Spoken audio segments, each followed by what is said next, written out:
Road Station. Next station, Murnia Road Station.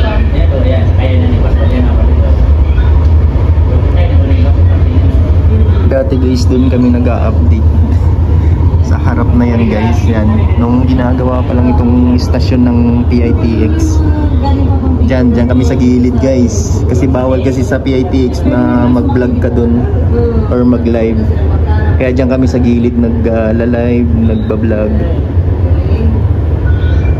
So ngayon nakasakay na tayo dito. Ang bilis lang ng panahon, no?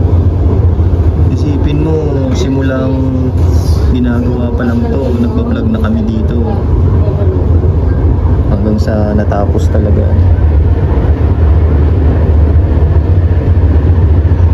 So ito yung kahabaan ng expressway or Capitex. So palabas na to ng ano guys, coastal. So ito, yung papasok na yan guys is papuntang NAIA or airport. Ayan. Sa Mia Road Station. Kaya kung galing kang Alabang, Sukat or Cavite, so pwede kang sumakay ng LRT1 Cavite Extension. Tapos baba ka dito sa Mia Station. Tapos doon ka na mag-aabang guys para NAIA. Ayan, para NAIA. Kasi yan diretso na yan guys. So papuntang airport na yan din. So napakadali na lang ng biyahe mo pag pupunta ka ng airport na galing kang South o Cavite o Alabang or galing kang Monumento o Manila. Dito ka bababa sa Mia Station. Ang susunod na istasyon ay Redemptorist Asiana Station. Next station, Redemptorist Asiana Station. So next natin nakakyatin guys yung Mia Station. So nandito tayo ngayon sa kahabaan ng Ruas Boulevard yung guys.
Redemptorist.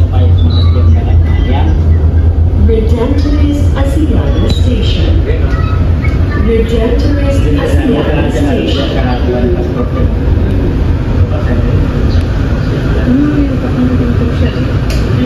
Ay Baclaran Station.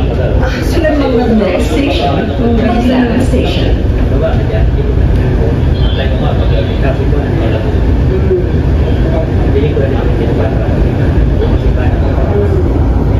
So ito naman yung simbahan ng Baclaran guys. Ayan, sa mga gustong magsimba dito sa Baclaran Church, hindi ka na mahihirapan guys. Kung bandang south ka, sasakay ka lang ng Dr. Santos, bababa ka ng Redemptorist Station na yun guys. Tatawid ka lang dyan sa footbridge para makatawid ka dito sa may simbahan. Pas manggaling ka na naman ng Maynila, sasakay ka lang ng LRT papuntang Redemptorist din. Sa Redemptorist ka na bababa guys, hindi ka na sa hindi na sa Baclaran Station.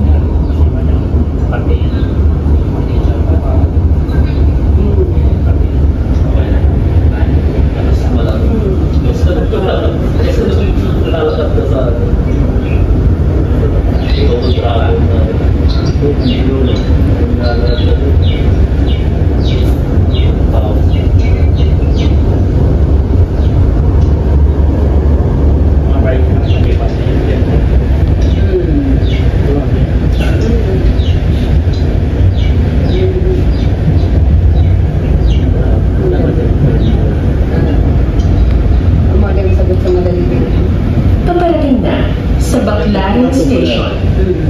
Approaching Baclaran Station.